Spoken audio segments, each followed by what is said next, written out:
BJP कह रही है कि ये पूरी तरह से सोची समझी साजिश थी जो कि राहुल के घर पर तैयार की गई थी, और कांग्रेस कह रही है कि हमारे लिए विरोध करने की वो जगह थी, हमने अपनी बात रखने के लिए वो विरोध किया। नहीं, तो ये कोई नई बात नहीं है। कांग्रेस में तो जो भी होता है उस पे गांधी परिवार पे ही सवाल उठते हैं, और ये बात काफ़ी हद तक सच भी है कि वहाँ पे कोई भी बड़ा डिसीजन, कोई भी बड़ा कार्यक्रम बिना उनकी सहमति के नहीं होता है। शर्मनाक है, चरित्र हनन की राजनीति करते करते राहुल गांधी की राजनीति देश के चरित्र हनन तक पहुंच गई है। ये कहना कि बदनामी, तो मुझे लगा बदनामी तभी शुरू हो गई थी जब डेलीगेट्स को बाहर किया गया, उनके सामान गायब हुए, क्योंकि पूरा इंटरनेशनल वहाँ पे डेलीगेशन था, लोग थे हाई जो टॉप के लोग थे वहाँ पे पूरी इंडस्ट्री के। कांग्रेस पार्टी के अंदर राहुल गांधी जी के नेतृत्व में मूर्खता करने की होड़ लगी हुई है। उस होड़ में कौन कहाँ क्या कर रहा है किसी को कुछ नहीं पता है। राहुल जी को तो मैं ईश्वर निर्मित रोबोट मानता हूँ।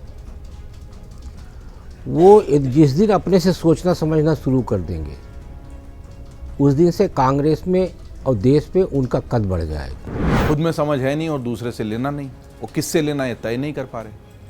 सबसे पहले तो उनको बहुत गहरे आत्मावलोकन की ज़रूरत है, और दूसरी ज़रूरत है उनको एक बहुत अच्छे सलाहकार की। अंतर्राष्ट्रीय मंच सजा था भारत मंडपम में, जहां पर कांग्रेस यूथ के जो कार्यकर्ता थे उन्होंने शर्मनाक प्रदर्शन किया, जिसके बाद दोनों ही खेमों से आरोप लग रहे हैं। बीजेपी कह रही है कि ये पूरी तरह से सोची समझी साजिश थी जो कि राहुल के घर पर तैयार की गई थी, और कांग्रेस कह रही है कि हमारे लिए विरोध करने की वो जगह थी, हमने अपनी बात रखने के लिए वो विरोध किया।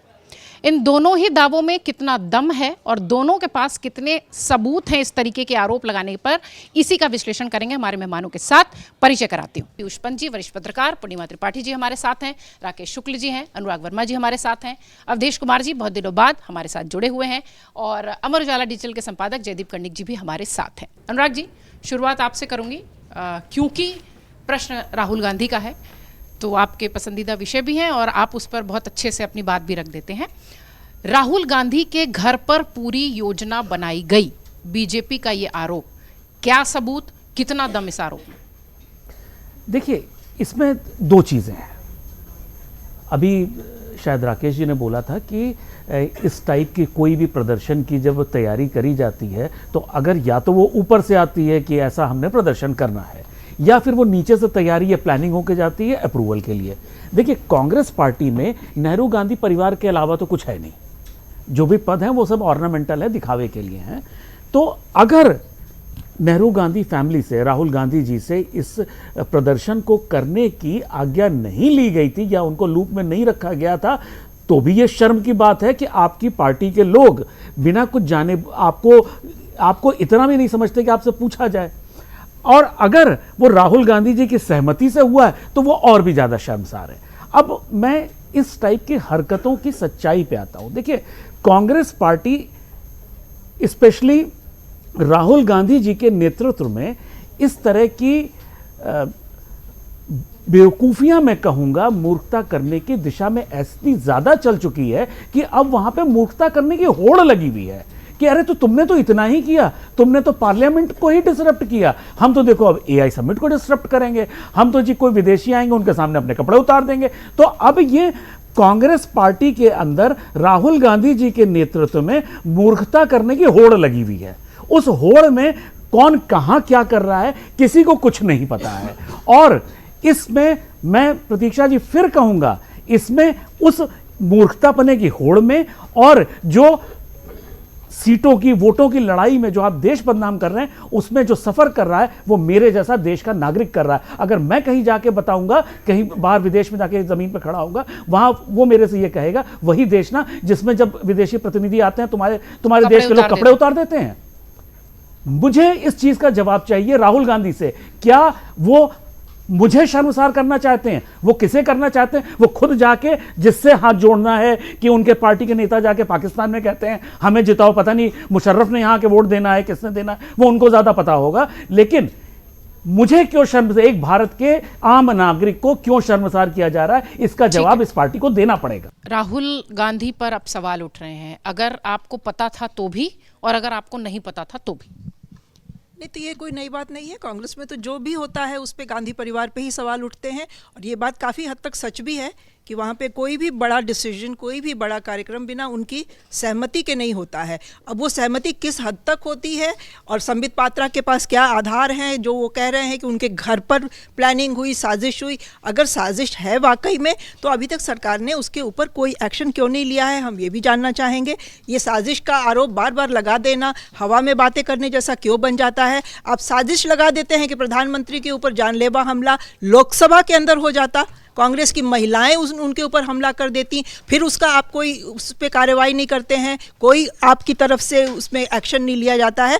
तो ये साजिश का एक माहौल बनाने के लिए हवा में कोई जुमला उछाल देना और फिर आगे चले जाना। उसी तरह से हमने पहले पिछले लोकसभा के दौरान देखा था, एक उनके कोई सारंगी थे एमपी जो गिर गए तो हुआ कि राहुल गांधी ने उन पर जानलेवा हमला कर दिया। तो ये आप हर बार हमला कर दे रहे हैं, वो साजिश कर रहे हैं, ये आरोप लगा के शूट एंड स्कूट नहीं करिए।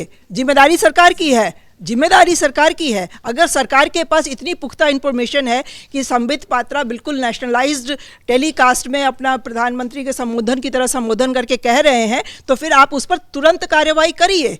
आप सिर्फ हवा में बात उछाल के आगे बढ़ जाइए, ये नहीं हो सकता है। आपके पास अगर सबूत है कि साजिश हुई है तो आप उस पर एक्शन लीजिए। वो एक्शन लेते आप दिखाई नहीं देते हैं, वो एक्शन 2-4 दिनों के बाद कहीं कोई चर्चा में नहीं आता है। तो इस पे आरोपों के लिए सिर्फ आप एक माहौल बनाते हैं, ये सच नहीं है। अगर राहुल गांधी वाकई में देश के लिए इस तरह की साजिश कर रहे हैं तो ये हर किसी के लिए चिंता की बात है। तो सरकार ने फिर उनको क्यों इतनी खुली छूट दे रखी है? आप उनको पूरे देश में भगा तो रहे हैं अपना, उनके बयानों को लेके हर देश के कोने में केसेस हैं। एक केस ये क्यों नहीं लग रहा है कि उन्होंने संसद में प्राइम मिनिस्टर के ऊपर हमला करने की साजिश की, उन्होंने AI समिट में इस तरह की प्रदर्शन की साजिश की, तो ये क्यों नहीं सरकार कह रही है, क्यों उससे भाग जा रही है? अवधेश सर, राजनीति इतनी चरम हो गई, इतनी परम हो गई कि देश की बात कोई नहीं कर रहा। वो जो अनुराग जी ने मुद्दा उठाया कि जब कोई कॉमन आदमी कोई काम के लिए, कोई पढ़ाई के लिए दूसरे देशों में जाएगा तो अच्छा वो AI समिट में जो सब कपड़े उतार के अर्धनग्न प्रदर्शन हुआ था वहाँ वाले हो, देश की बात तो कोई कर ही नहीं रहा। और राहुल गांधी इसमें किस तरीके से जिम्मेदार हैं? बीजेपी के आरोपों में कितना दम आप देखते हैं? आपने जब अनुराग जी को कहा, प्रतीक्षा जी, की राहुल गांधी आपके पसंदीदा विषय है, तो मैं सर मैंने ये कमेंट्स आते हैं कि अनुराग जी के तो पसंदीदा मुझे राहुल लगा गांधी, इसलिए मैंने कोट कर दिया, मुझे हमने लगा, नहीं कहा कभी भी। सुनिए, मुझे लगा आप कह रहे हैं कि आपके पसंदीदा नेता है, तो मैं जरा उसी हिसाब से इनको देखने लगा था। इनके ढेरों कमेंट्स आते हैं उस पर कि पसंदीदा नेता है।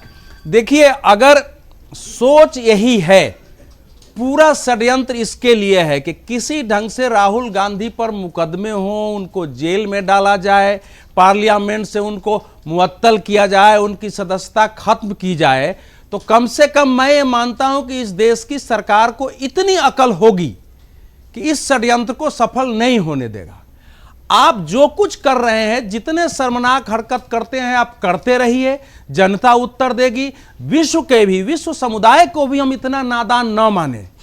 वर्ल्ड कम्युनिटी भी अब भारत में जिस ढंग से यहां सक्रिय है और देखती है, उसके सामने भी सब कुछ है। एक तरफ देख रहा है कि बाकी जो नागरिक व्यवस्था थी वो इन्होंने उठा दिया है। जिन लोगों को कष्ट हुआ, कष्ट मुझे भी हुआ, आज भी हुआ है, तो हम लोग कष्ट भुगते हैं, लेकिन कष्ट हम इससे ज्यादा भुगतने के आदी रहे हैं। हमने जो है ऐसे अवसरों पर लाठी चार्ज देखा है, स्वयं लाठी जेली है, जहां एक प्रदर्शनी और उसमें जा रहे हैं नेताओं को। मुझे लगता है कि जयदीप जी भी देखे होंगे, अभी भूल गए हैं इसलिए वो बोल रहे थे। मेरे सामान्य कोई नेता आ रहा है, हम लोग घुसने की कोशिश किए हैं, आज भी मेरे इस पांव में दर्द होता है, डैमेज हुआ है। उन सब हम लोगों ने इससे ज्यादा झेला है, ये तो बहुत कम है। जिन लोगों ने चूंकि झेला ही नहीं है उनको लग रहा है हाँ हो गया।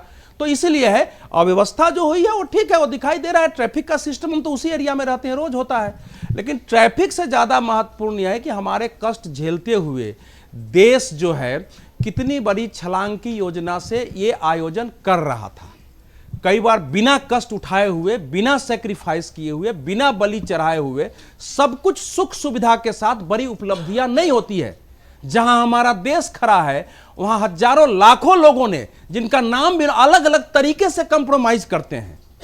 तो वो एक हमको ऐसे अवसरों पर अपने माइंड को भी तैयार करना पड़ता है कंप्रोमाइज के लिए कि हर चीज दुरुस्त हो, ऐसा संभव नहीं होता है। जितना संभव है दुरुस्त होना चाहिए, जो हो सकता था वो नहीं हुआ है, ये कमी की बात हो सकती है। हमने इससे बुरे दौर देखे हैं। राहुल, अब जब आते हैं, देखिए राहुल गांधी पर, तो राहुल गांधी जी का मेरी जो अभी तक समझ में आई है, वो लगातार ये मैं बोल रहा हूं कि इस समय दुनिया भर में आप देखेंगे ना, तो एक सर्किल बना हुआ है चारों तरफ, जिसको आप कोई भी नाम दे दीजिए, लियो नियो लेफ्ट कर दीजिए, कुछ कह दीजिए, वो उसके राहुल गांधी जी उसके पार्ट हमारे भारत में है। निशिकांत दुबे साहब कहे हैं कि ये तो अर्बन नक्सल है।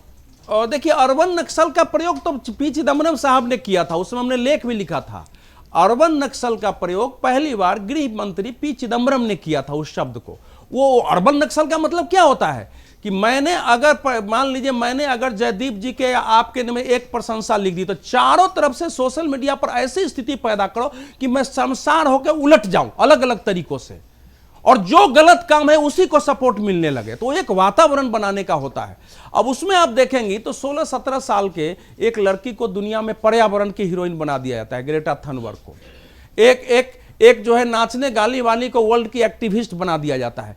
तो उस कल्चर और कैरेक्टर को स्वीकार करके जो देश की राजनीति कर रहा है, उससे आप इससे बेहतर की उम्मीद नहीं कर सकते हैं। सेकंड, जो मेरी समझ में आई है कि अगर ये इंटाइटलमेंट है कि भाई ये 2014 से 19 तो समझ में आ रहा था, 19 से 24, 24 से 29 कैसे हो रहा है, तो आप अगर इस लेवल तक आपके अंदर भाव है तो फिर आप किसी सीमा तक जा सकते हैं। PM is compromise Rahul Gandhi का कितने शर्मनाक है।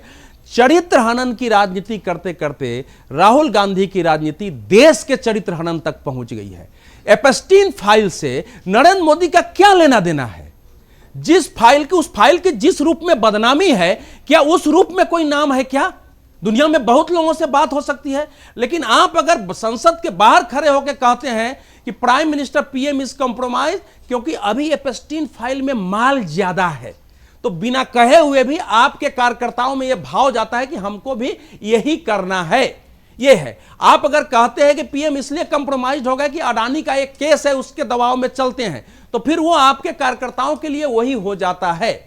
आप अगर लोकसभा अध्यक्ष की बात किसी सूरत में मानने के लिए तैयार नहीं होते हैं और अपनी महिला सांसदों को वहां तक भेज देते हैं, देखिए हम लोगों ने यहां के लोगों को मैं याद दिलाना चाहता हूं, मेरे पूर्णिमा जी को भी और पीयूष पंत भी पुराने पत्रकार हैं, अगर किसी को याद हो तो बोफोर्स कांड में 110 में से 106 लोकसभा सांसदों ने त्यागपत्र दे दिया था, लेकिन तब भी यह स्थिति पैदा नहीं हुई थी कि जाके प्रधानमंत्री की कुर्सी को घेरो, जो स्थिति इस बार पहली बार पैदा हुई। और तो इस लेवल तक जब पार्लियामेंट में कर रहे हैं तो उनके कार्यकर्ता बाहर क्या कर सकते हैं, कहां कर सकते हैं? जब आप विदेश में देश के बारे में कहते हैं तो विदेशी मेहमान के बीच में करिए।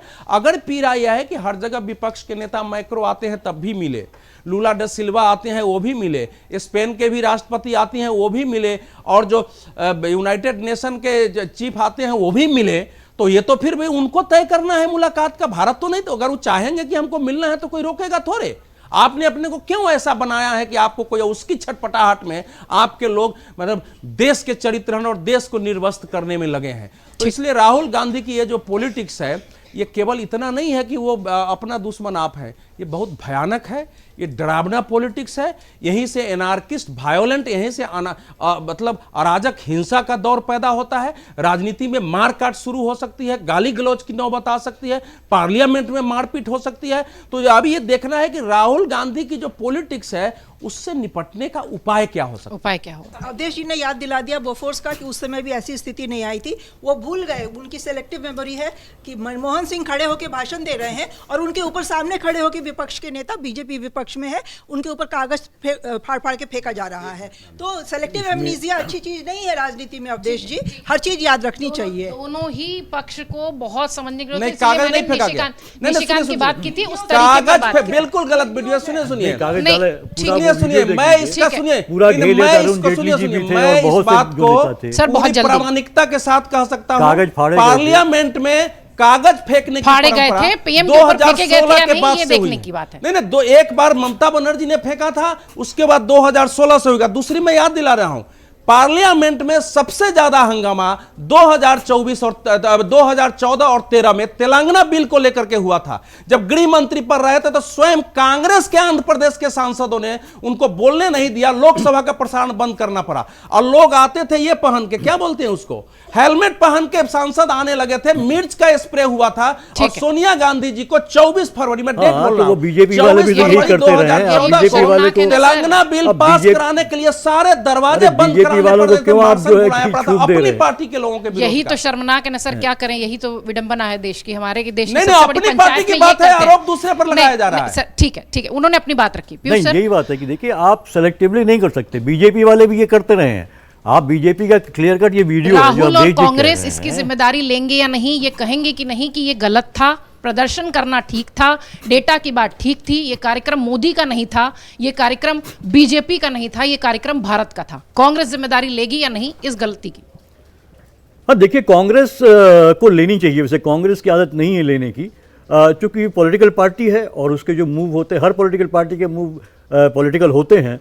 और लेकिन निश्चित रूप से ये एक देश का कार्यक्रम था। लेकिन ये कहना कि बदनामी, तो मुझे लगता है बदनामी तभी शुरू हो गई थी जब डेलीगेट्स को बाहर किया गया, उनके सामान गायब हुए, क्योंकि पूरा इंटरनेशनल वहाँ पे डेलीगेशन था, लोग थे हाई जो टॉप के लोग थे वहाँ पे पूरी इंडस्ट्री के। तो देश से ज़्यादा बदनाम जो यूथ कांग्रेस ने किया वो निश्चित रूप से गलत किया गया। जिस तरीका उनका था गलत था बिल्कुल। शायद वो जगह भी उनको नहीं चूज़ करनी थी क्योंकि वो एक आयोजन बड़ा था। लेकिन उससे बड़ी बदनामी जो देश की हुई है कि लोग मतलब हंस रहे हैं कि आप ये क्या पेश कर रहे हैं कि आपने कुछ नहीं किया है अभी, और ये तथ्य है कि आपने कुछ नहीं किया, रिसर्च तक तो आप कर नहीं रहे हैं। आप मैसेज ही कर, आप कह रहे हो कि उसमें बहुत माल है, आपके नीचे का जो कार्यकर्ता है वो समझेगा नहीं मेरे तो नेता ये कह रहे हैं तो मुझे भी तो इसी टाइप का कुछ करना है, कपड़े उतार के खड़े हो गए, अब बताइए क्या करेंगे। तो वही होता है, निशिकांत दुबे जो है अगर राज्यसभा में जिस तरह की बात करते हैं और कांग्रेस को लेके या राहुल गांधी को लेके या सोनिया गांधी किसके शह पे करते हैं, निश्चित रूप से वही बात होती है। टॉप का अगर झंडी नहीं होगी तो नीचे कार्यकर्ता नहीं करेगा, कार्यकर्ता पर निश्चित रूप से वो प्रभाव पड़ता है टॉप का। यही बीजेपी में हो रहा है। बीजेपी में जो छूट मिली है, जो भाषा का जो स्तर गिरा है, तो वो टॉप से है, क्योंकि टॉप से कोई कंट्रोल नहीं है। निशिकांत दुबे की पीठ थपथपा दी जाती है। एक मीटिंग में एनडीए की थी या बीजेपी की शायद मीटिंग थी, उसमें तारीफ कर दी थी मोदी जी ने उसकी, तो उनको खुली छूट और मिलती कि हाँ भाई मेरा नेता तो मुझे बकअप कर रहा है।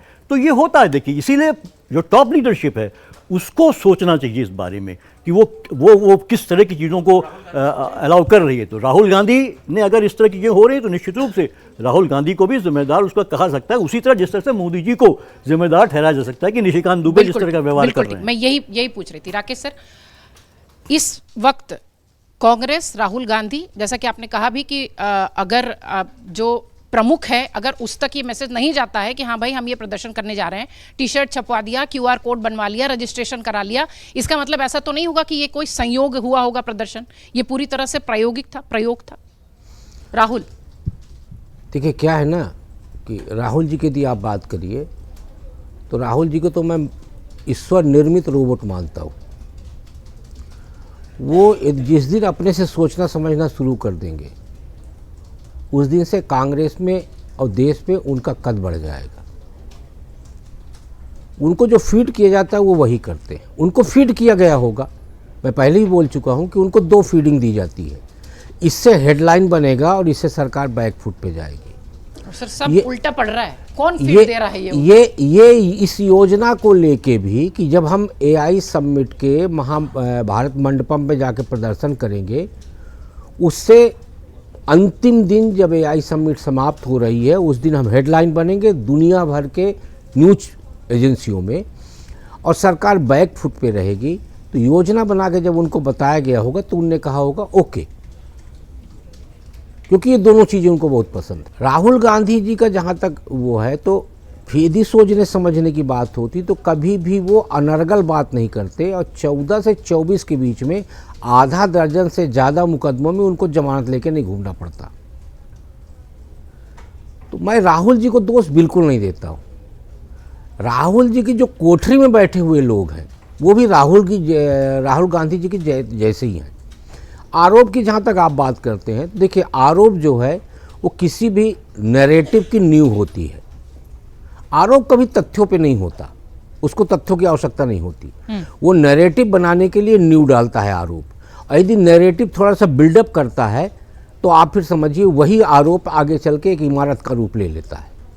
भारतीय जनता पार्टी की तरफ से जो आरोप लगाया गया है वो एक नैरेटिव तैयार किया गया है गांधी परिवार के लिए, गांधी परिवार के लिए, और यदि वो नैरेटिव थोड़ा सा स्पार्किंग हुआ तो आप देखेगा आने वाले समय में एक बड़ा इमारत आपको खड़ी हुई दिखाई देगी। कांग्रेस की जो आप बात कर रही हैं बार बार कि कांग्रेस स्वीकार करेगी क्या, अरे कांग्रेस तो छाती ठोक के स्वीकार कर रही है, कर भी ली कि अच्छा किया, हमारे यूथ कांग्रेस के कार्यकर्ताओं ने अच्छा किया। अब वो बार बार ये बोल रहे हैं कि युवाओं के मन में गुस्सा है, युवा अपना गुस्सा कहाँ निकालें। अरे क्या गुस्सा निकालने के लिए आपको वही स्थान मिला है क्या? तो इसलिए समय और स्थान ये दोनों को लेकर कांग्रेस आलोचना से घिरी हुई है। खासकर जब एक राष्ट्रीय पार्टी का पूर्व राष्ट्रीय अध्यक्ष और वर्तमान समय में नेता प्रतिपक्ष के निर्देश या उनकी सहमति से इस तरह का कार्य होता है तो निश्चित तौर पे पार्टी की भी छवि धूमिल होती है, नेता की भी छवि धूमिल होती है। और सबसे बड़ा प्रश्न ये उठता है कि क्या लचर नेतृत्व के चलते ही पूरी की पूरी जो संगठनात्मक ढांचा वो भी लचर हो चुका है क्या? और मुझे लगता है कांग्रेस जो 29 को लेकर एक अभियान चला रही है वो अभियान में ये पेड़ हरा भरा होने की जगह पे एक एक टहनी सूखती हुई जा रही है। बहुत सारी बातें आपने पहली बार में कह दी कि ये समिट इतना दिव्य और भव्य है, ये भविष्य की नींव रखने वाला समिट है, लेकिन फिर भी हमारे विपक्ष के नेता इस तरीके की बातें कह जाते हैं। मैं राहुल पर ही आपसे भी बात करूंगी। आप पिछली बार भी राहुल के लिए कह रहे थे कि उनके लिए बहुत बड़ा मौका है ये कि वो नेता प्रतिपक्ष हैं, जो कि पैरेलल पीएम के होता है। फिर भी इस तरीके की चूक उनके थिंक टैंक, मतलब कैसे वो उनके फायदे के हिस्से भी नहीं आती चीज़ें, अगर वो इस तरीके की चीज़ें करते हैं या कहते हैं तो भी कहाँ चूक हो रही है राहुल गांधी से बतौर नेता प्रतिपक्ष? दो ही जगह पे चूक हो रही है, खुद में समझ है नहीं और दूसरे से लेना नहीं, वो किससे लेना है तय नहीं कर पा रहे। सबसे पहले तो उनको बहुत गहरे आत्मावलोकन की ज़रूरत है, और दूसरी ज़रूरत है उनको एक बहुत अच्छे सलाहकार की, जिसकी सलाह बुरी लगे, कड़वी लगे, उसके बावजूद वो उसको सुन सकें धैर्यपूर्वक और उस पर अमल कर सकें। बहुत सुनहरा अवसर है इस वक्त नेता प्रतिपक्ष के लिए, और अब संयोग कहें, दुर्योग कहें, कुछ भी कहें, उस नेता प्रतिपक्ष की कुर्सी पर इस वक्त राहुल गांधी बैठे हैं। क्योंकि 2014 से लेकर अब 26 तक इस सरकार ने धड़ाधड़ अपना विजय रथ, जो धारा 370 और अयोध्या और 3 तलाक से निकालते हुए इतने बड़े बड़े पड़ाव पार कर लिए कि वो वहां पर खड़े हैं जहां पर कुछ आत्ममुग्धता और कुछ एंटी इनकम्पेंसी का दौर है। पिछले बार के लोकसभा चुनावों की 240 सीटें ये बता चुकी हैं, लेकिन उसको करेक्शन करने में भाजपा ने जितनी तेजी दिखाई, उसके आगे अपने मुद्दों को ले जाने में विपक्ष कहीं वो तेजी नहीं दिखा पाया। बहुत अच्छी बात कही थी रामकृपाल जी ने, अब इंडिया अलायंस ऐसा है, बना तो चुनाव के लिए था, पर चुनाव के अलावा हर मंच पर वो साथ में, सिर्फ चुनाव में वो साथ में नहीं है। ये दुर्भाग्य है कि व्यवस्था की कमियों को और सरकार की कमियों को मुखरता से, मजबूती से उजागर करने के लिए हमारे पास ना तो मजबूत विपक्ष है और ना मजबूत नेता प्रतिपक्ष।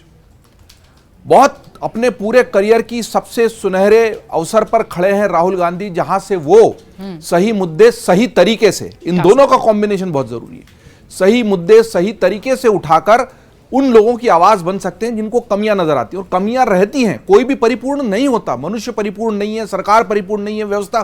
भाई नेता और मंत्रियों ने अच्छा सोचा कि हम, जब चीन आगे बढ़ रहा, अमेरिका आगे बढ़ रहा, हम कुछ कदम पीछे रह गए, तो एक अच्छी एआई समिट करते हैं। और दुनिया में जितनी एआई समिट्स हुई है ना, उसमें 2000, 2500, 15,000, 20,000 ही लोग आ पाए हैं, और बहुत छोटा स्तर रहा है।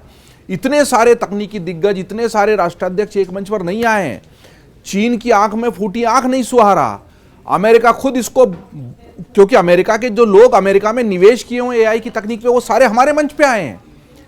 वो इसलिए भी आए हैं कि अब भारत से बड़ा बाजार नहीं है एआई का। एआई के यूसेज में दुनिया से बहुत आगे हैं। खुद सैम अल्टमैन का जो इस पूरी कॉन्क्लेव के बाद का दिया हुआ बयान है, वो द्योतक है कि ये लोग यहाँ पर क्यों हैं। आज से 3 साल पहले, 2.5 साल पहले शायद एक समिट में वो आए थे और उनका मैंने भाषण सुना था, और तब उनसे पूछा गया था कि क्या भारत ऐसा कर पाएगा। अरे बहुत बड़ी चीजें आप ट्राई कर सकते हैं, ट्राई करने में कोई हर्ज नहीं। बड़े मजाहिया, बड़े तंज भरे और बड़े चुभने वाले लहजे में कहा था।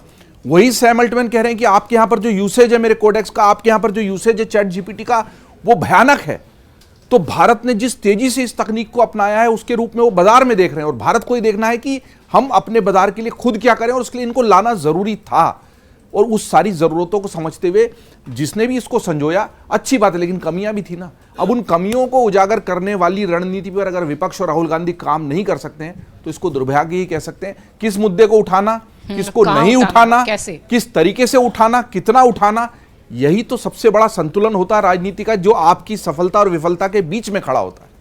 दोनों ही खेमों से आरोप लगाकर नैरेटिव गढ़ने की कोशिश की जा रही है और इसमें यह बिल्कुल नहीं सोचा जा रहा कि इसमें भारत का भी अपमान हो रहा है। जो नैरेटिव गढ़ने की कोशिश है उसमें इस तरह के तरीकों पर सवाल जरूर उठेगा और ये ग्लोबली उठेगा, वैश्विक स्तर पर उठेगा। इसका विपक्ष को भी ध्यान रखने की जरूरत है और सत्ता पक्ष को भी। बहुत शुक्रिया आप सबका खबरों खिलाड़ी देखने के लिए। अगर आप ये वीडियो YouTube पर देख रहे हैं तो हमारे चैनल को सब्सक्राइब कर बेल आइकन दबाएं और Facebook पर देख रहे हैं तो हमारे पेज को लाइक करें।